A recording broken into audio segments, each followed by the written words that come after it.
Welcome to another episode of Exploring the Arts. My name is Ian McMillen, and I'm here with...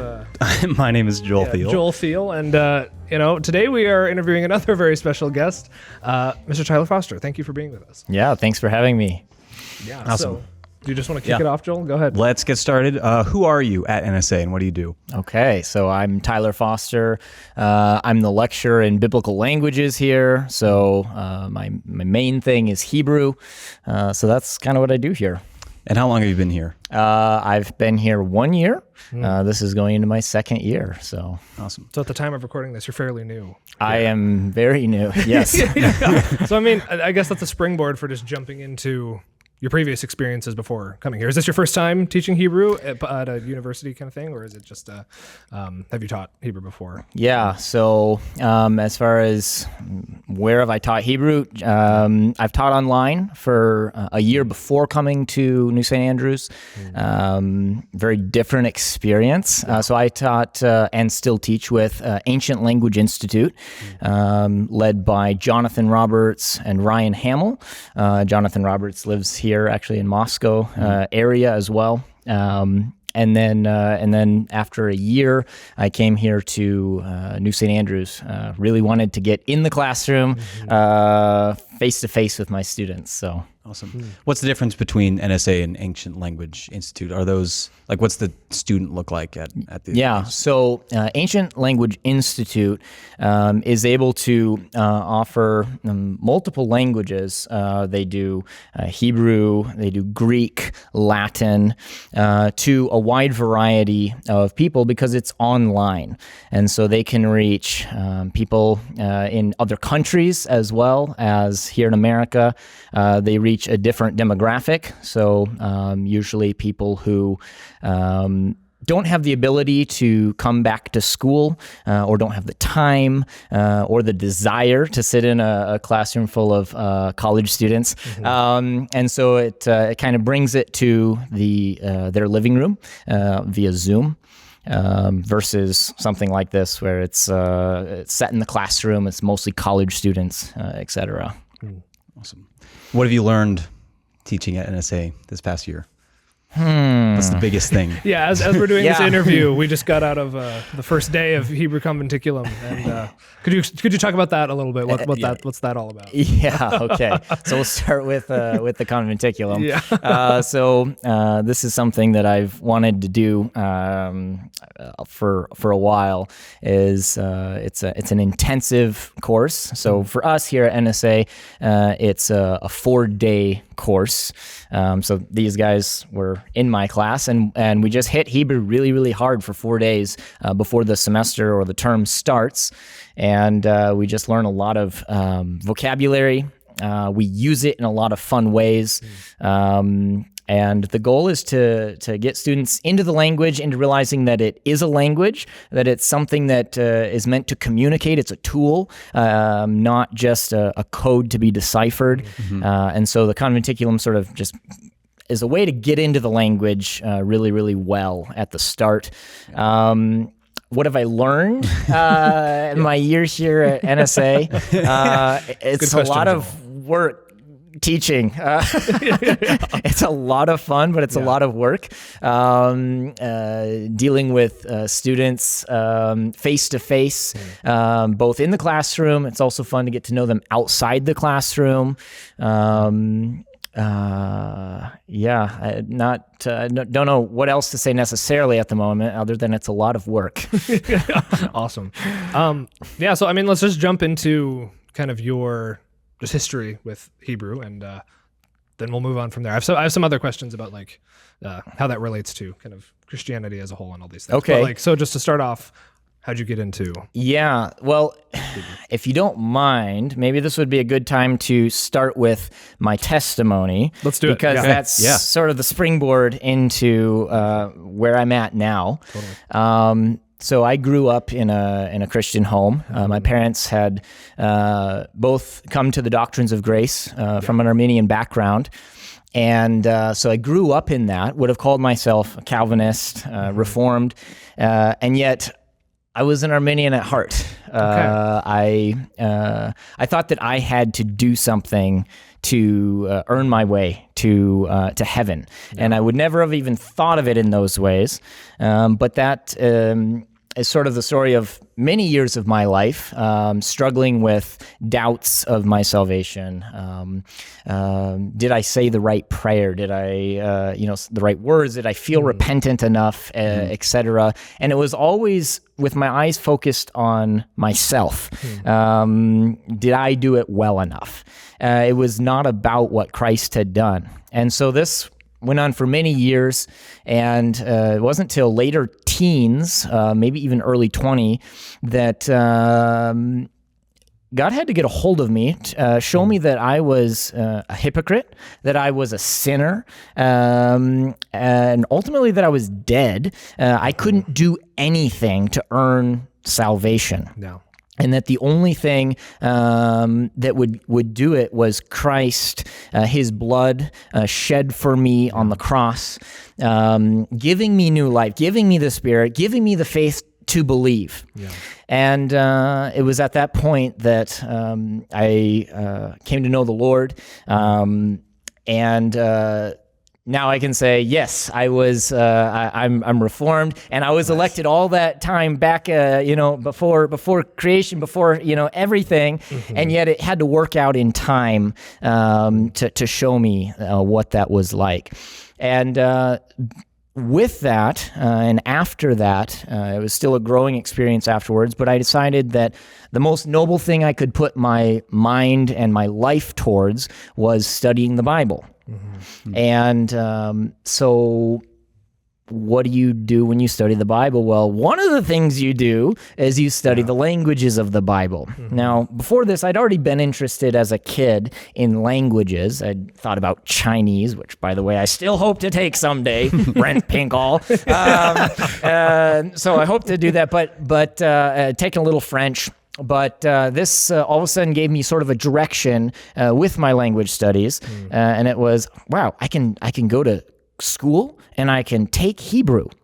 So the one of the places that I was aware of that taught Hebrew was Bethlehem College and Seminary in Minnesota. So John Piper's school there in Minneapolis, and there was a Hebrew professor there, John Beckman.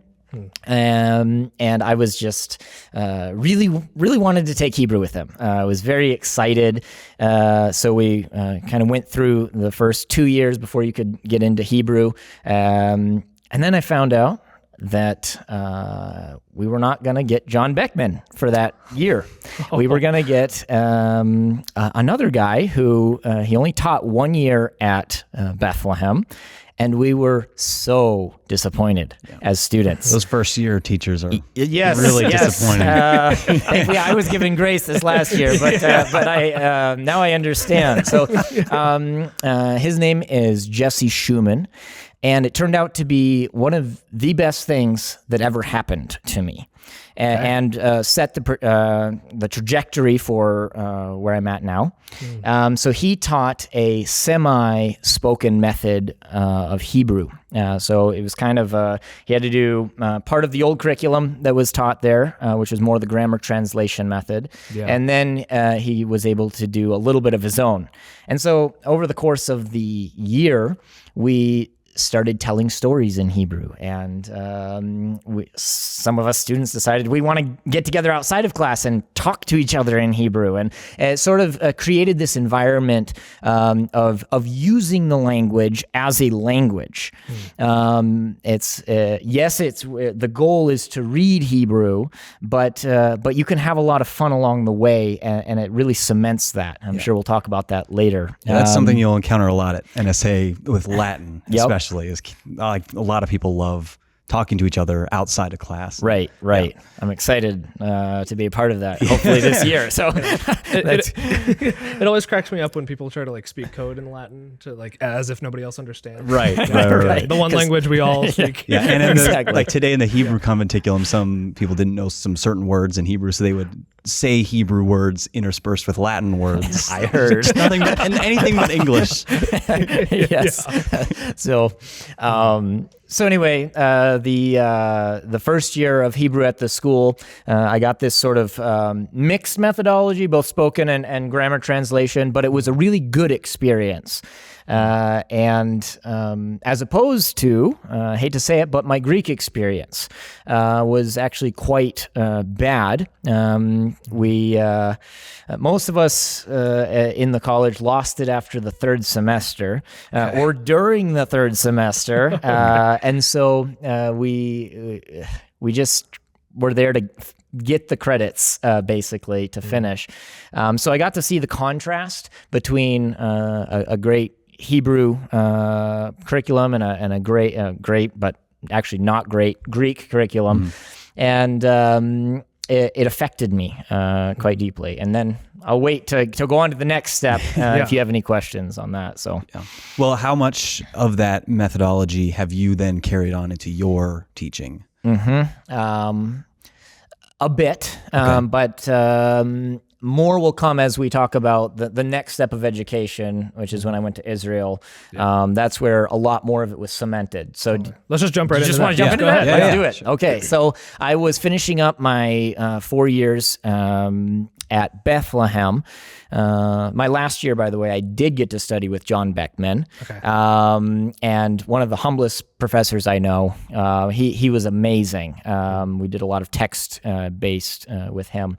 But in that last year, it was on Christmas break, and I was in the student commons with a friend who became my brother-in-law. Actually, I think he was at that point too. We were going to go play ping pong, by the way. Surprise! Hey, Dr. I love ping pong. And We have to talk about that too. Yes, definitely. We'll get there. So we went to play ping pong, and someone else was in the commons as well, and started talking to my brother-in-law about this small school in Israel that teaches spoken languages, ancient languages as spoken. And specifically, they were talking about Greek. And my, bells went off in my head. Is there a possibility to get my Greek to where my Hebrew is? Is it possible to salvage this? And so I started thinking about it, and moving across seas just isn't something my family's done. We're based here, where we're comfortable in the States, and then it's expensive. It's expensive. I had been married for about 6 months, and so that was another thing. So I just thought, it's a cool idea. Nothing will ever happen.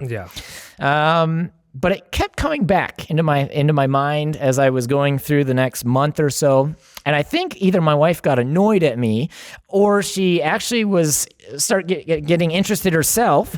And she said, "Well, if this will turn into something, if this will turn into a job in the future, I'm willing to go.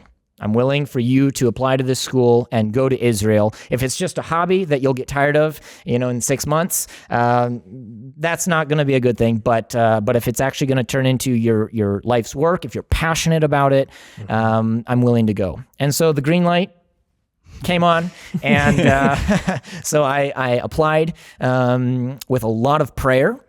Because we weren't rich, we were college students, didn't have a lot of money, and had never done this before. And so every step of the way was bathed in lots of prayer, and God just kept opening every door. We got accepted, we got a scholarship, the visas came through, and just everything opened up, and we were able to move over to Israel for the next almost 2 years for me to study at Polis. That's the name. Polis, the Jerusalem Institute of Languages and Humanities, based in Jerusalem. And maybe some people who are watching this will have heard of it. It's right outside Damascus Gate. Basically, it's a really cool location, kind of at a crossroads of a lot of different things going on. And you said it was small. How big was it? So in my incoming class, probably the incoming master's class, I'm guessing there was about 15. Now, it's hard to know how big it is because there's so many different languages that are taught there, and I'm only in a few of them. So they teach Arabic. They teach biblical and modern Hebrew. They teach Greek. They do Coptic sometimes. They do a couple others. I think they finally got into Latin while I was there. So there's lots of different directions. So you might not see people all the time and know how big it is. And then COVID happened, and so then you're just on a computer screen. So you really don't see people other than in your little camera window. So you were in Israel on Zoom calls. Yes. Yes. It was awful. We were quarantined in our homes. You couldn't go, very far. And quarantined on Zoom for church, for classes. A good friend of mine finally he left partway through the last semester because there was no point. There was no point in saying he had a family, some kids, and so he was smart. Okay, awesome. And what was that? You talking about some of your teaching style has come from your studies at Polis. How did that affect you? Yeah, so Polis has what they call the Polis method. Now, all of these, there's a lot of methods out there, direct method, TPR. They're all kind of doing the same thing, similar to what you guys experienced in class, where we want to use the language as much as possible in class.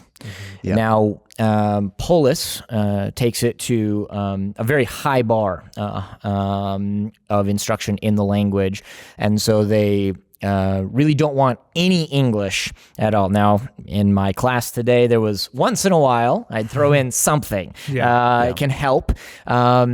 But Polis was very strict on that, and it's a good thing. It's helpful. It's difficult to do that, especially for a lot of people who have not been trained that way. So a lot of people who've been trained in a grammar translation method, for instance, to move into a Polis method, you almost have to go somewhere and learn that way. Go for a year or two and actually study under someone who's constantly speaking the language. But I took away a lot from Polis, from my own methodology of staying mostly in the language, doing a lot of physical activities with the language. So you guys were the guinea pigs of that. Get up, sit down, grab the cow, put the cow on the house. Like, it's very simple and silly stuff, but it's very useful. And so that when you go to read a text and you see a Hebrew phrase, like, for instance, most people won't understand this, but sim et par al bayit, okay? That means place the cow on the house. If you were to see that in text now, you've been doing it and doing it and doing it, it would sort of come alive to you. You would now see it in your mind. You would understand what that's doing because you've done it yourselves. And so I've taken a lot of the active methodology into the classroom, and I love it. That kind of method I love that, because that's how the Latin is set up here as well, especially in the second year. Like, I was taking Virgil last year, and Tim Griffith, the Latin professor, he comes in, just starts going. We're talking in Latin the whole class time, and it's really fast, it's really difficult, but it's really, really fun. Yeah, that's fantastic. One of the things I wanted to double click on here was, so you kind of touched on it a little bit, but in kind of relation to, the Christian generally, what, I guess first question is just like, what value is there in studying the original languages? For like personal devotion or just knowledge of the scriptures and these sorts of things. So I'll ask that, then we can kind of go off that. This is a question that I've actually been seeking to understand better myself. Because I've been in languages for a number of years now, and everyone has an answer. You type this into a chat on Facebook, and you'll get 50 different answers. So I don't think there's any one answer, but I'll give a couple reasons that I think is beneficial. First of all, let me be very clear that not every Christian has to study Greek and Hebrew. In fact, you can have a much more humble person who doesn't take the languges because the languages have that the ability to puff one up if they're not careful and also lead to a lot of heresy. And for those who know the languages, it's actually very dangerous. So you need to maybe start off with that. Not everyone needs to, and in fact, it's dangerous. Where is it beneficial? Well, we need people in every age that can read the languages. Why? Well, so that things can't happen without our knowledge. Things can't disappear out of our texts without our knowledge. There's a lot of people who know Hebrew that are not Christians. They can argue that the Bible's not real. They can argue that Jonah was not a real person or it's just a fable. They can argue all of this stuff, and a lot of times they'll bring in the Hebrew to make their point, and they sound really good. We need people, Christians, who use the languages to be able to argue from a Christian perspective and be able to go into history of the language, into uses of the language. So that's one aspect. Hebrew is a tool. Hebrew is a way for you to see things in a different way, in a more with more clarity. Hebrew, if you are reading a story, okay, one Hebrew word could show up in Genesis 1, 2, or 3. It could also show up, the same Hebrew word, maybe in Genesis 8, okay? In fact, there's a lot of similarities between the creation and the flood. Now, in English, because translation is the way it is, and it's a little bit more fluid, you might miss connections. Why? Because the English word might be different. They might have said, well, in this context, I'm going to use a different word here. You miss the literary devices. You miss the literary devices. Whereas in Hebrew, you see the word, the same word, and you make the connection a lot quicker. Hebrew is a great language for doing that. It's a root-based language. I mean, so is Latin, so is Greek, but it's very root-based. So the same consonants you'll see in lots of different variations and forms, and it can help you to make those connections a lot easier. So again, Hebrew is a tool. It's a useful tool. It's not a necessary tool per se to every Christian, but it can help you to in your preparation for sermons, in your personal devotional life. But you have to be careful. It's like a saw. You can cut off your finger if you're not careful. But it can also build a beautiful bookshelf or something else. And I've heard people say that Hebrew is a language designed to be ambiguous. That context is really important. Yeah. So like compared to maybe Latin or Greek with your studies, how much more important is context in Hebrew? Yeah, extremely. Okay. Extremely. Yes. So one Hebrew word can mean many, many, many, many, many English words. And sometimes they don't seem to cross. They don't seem to make sense. Like, why would this mean this? Sure. This is silly. One of my favorite things reading through Genesis is there's a Hebrew word, kaved. Kavod. It means heavy, and so we think of it as glory. Kavod, God is glorious, etc. But it means heavy. Okay, and so there's a phrase that Avraham kaved meod. So if I said just that, Avraham kaved meod, Abraham was extremely heavy. Now, that's not what it means. It goes on to clarify with context with what? With animals, with gold, with silver. So then him being heavy with gold and silver and all of this kind of thing, it's not like they're weighted in his clothes. He's just a very wealthy man. That's just one of my favorite examples. But yeah, it's very context driven.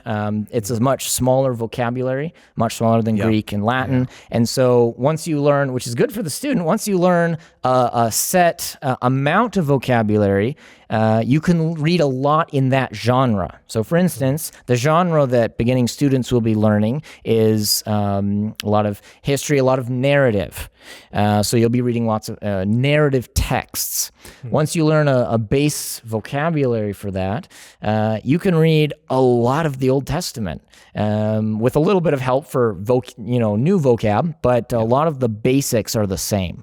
So it actually makes it easier eventually to learn than something like Greek or Latin. There's also Hebrew poetry as well. There is. What does that look like? Hard, to be honest.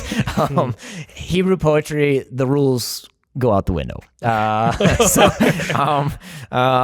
I can't say a lot about Hebrew poetry. I'm not an expert. You should talk to Dr. Edwards at some point in your Hebrew career.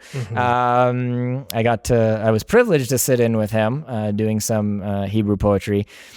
It's really hard. Can be very ambiguous, but it's different. It's different than Greek, Latin, English.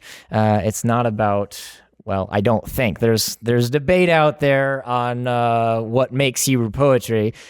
It doesn't seem to be anything with rhyme. It doesn't seem to be anything with meter, although some would disagree with me. Jerome, I think, being one of them. We'll set that aside. But it seems to be more about the ideas.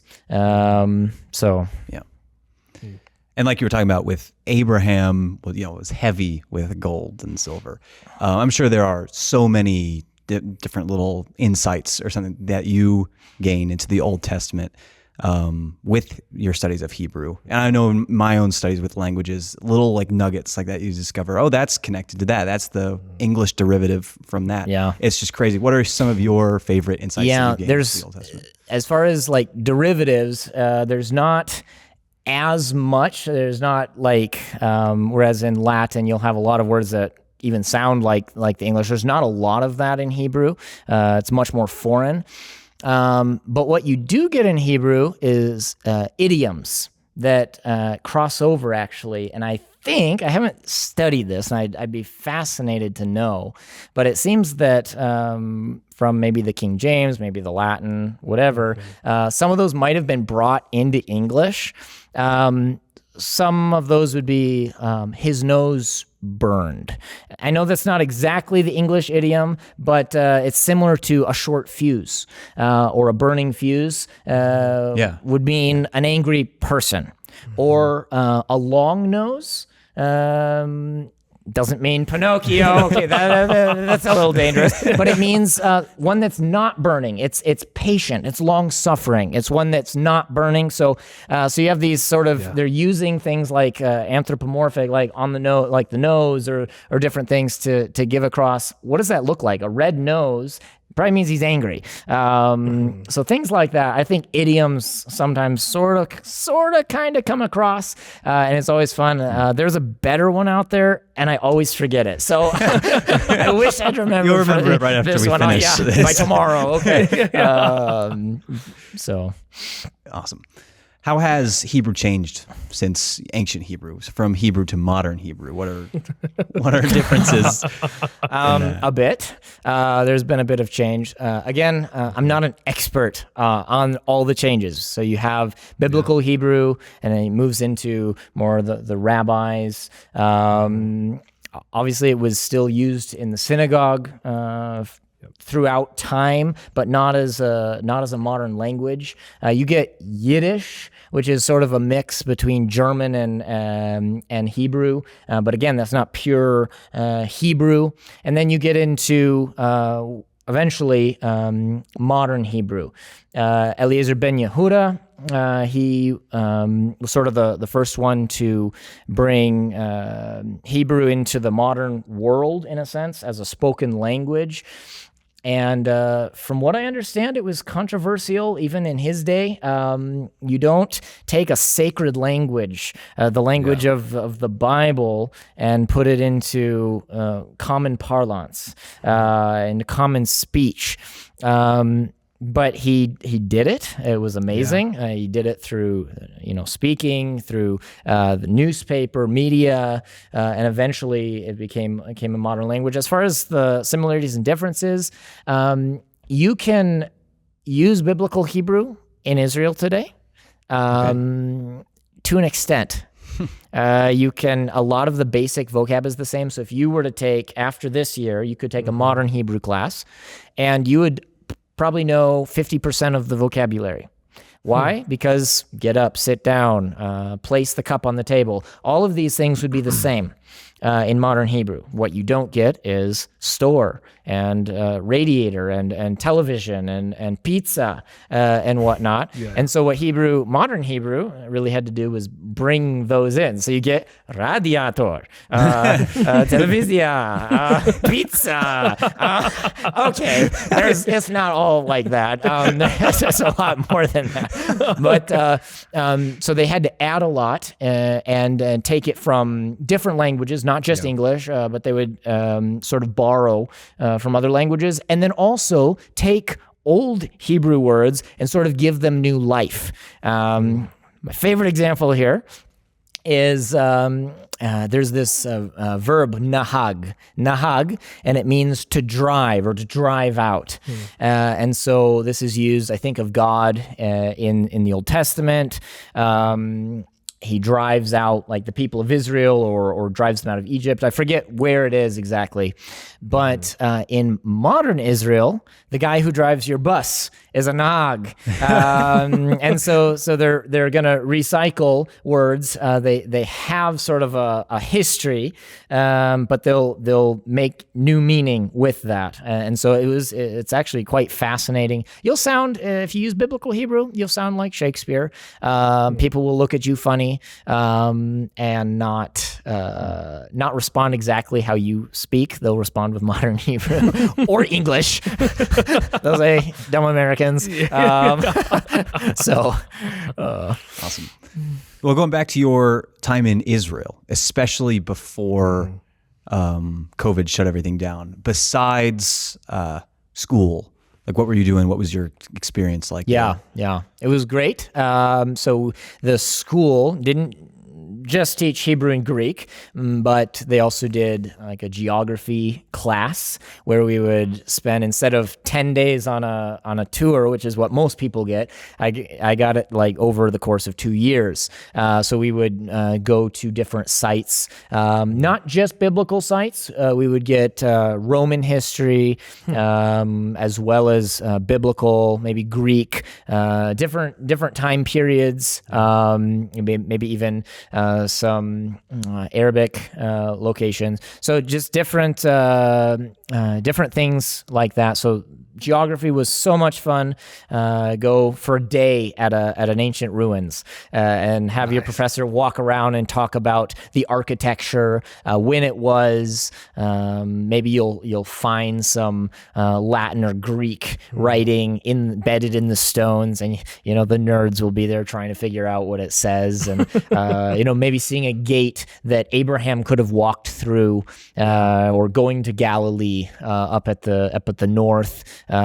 Tel Dan. So basically, you get to go all over Israel for 2 years on these trips. So that was a lot of fun. Just living. Had to open a bank account, rent an apartment, sign a contract, which was rough at the end when we had to close out. We got caught. We got stung. Didn't know enough Hebrew at that point. And going to the grocery store and trying to figure out what food is and how much it costs because we use a different currency. it really makes you feel for people in the stores here that maybe don't speak English. You start to realize, it's not as easy as I've always thought to figure things out. It's foreign. It actually looks weird. Figuring out a bus system in a different language and how to get to church if you don't want to walk an hour. Shabbat, the buses aren't running for the Jewish buses, so you either take an Arab bus or you take a taxi or you walk. Or you get your pastor to pick you up, which also was helpful. What are the churches like in Israel? So we were at a fairly international church. Menno Kalisher is a well-known pastor in Israel. He was our pastor.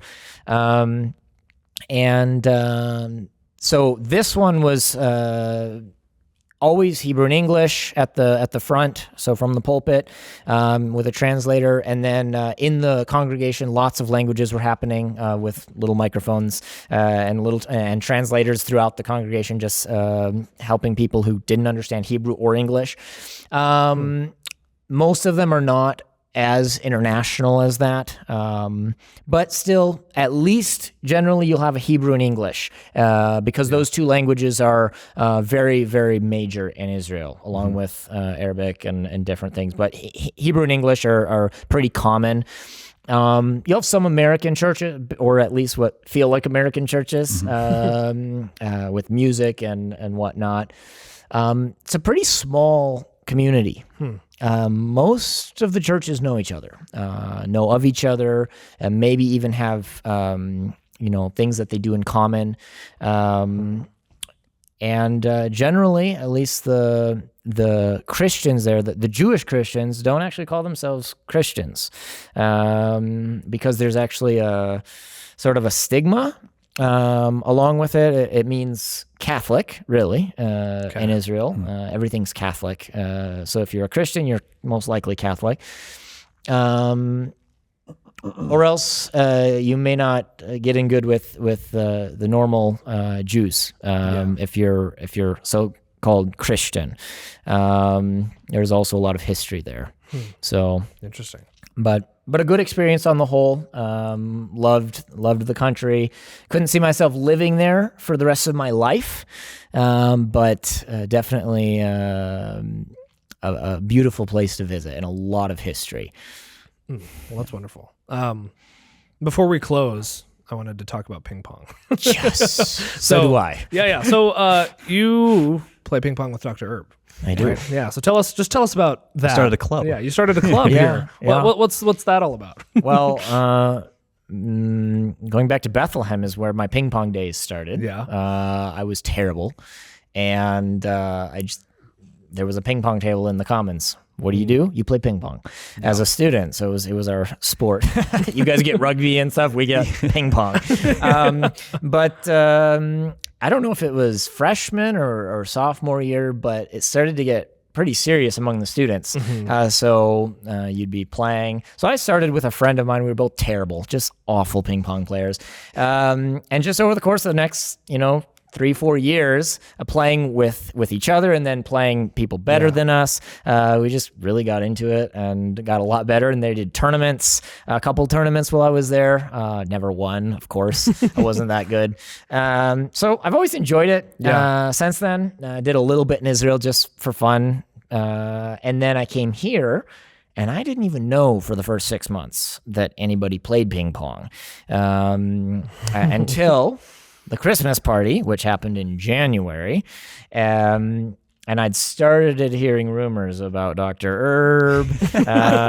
Caleb Salmon wanted to play with them, and someone plays ping pong. So I dusted off the old bat and came prepared, and so didn't win. He smoked me that night, but I must have given him enough run for his money that we started playing. Thank you, Dr. Erb. It's been so much fun if you hear this. And so we started playing at his garage off and on, and then we got a nicer table for the North Campus. And then we decided, ping pong club. That would be fun. Get the students into it, be able to maybe eventually get nicer equipment.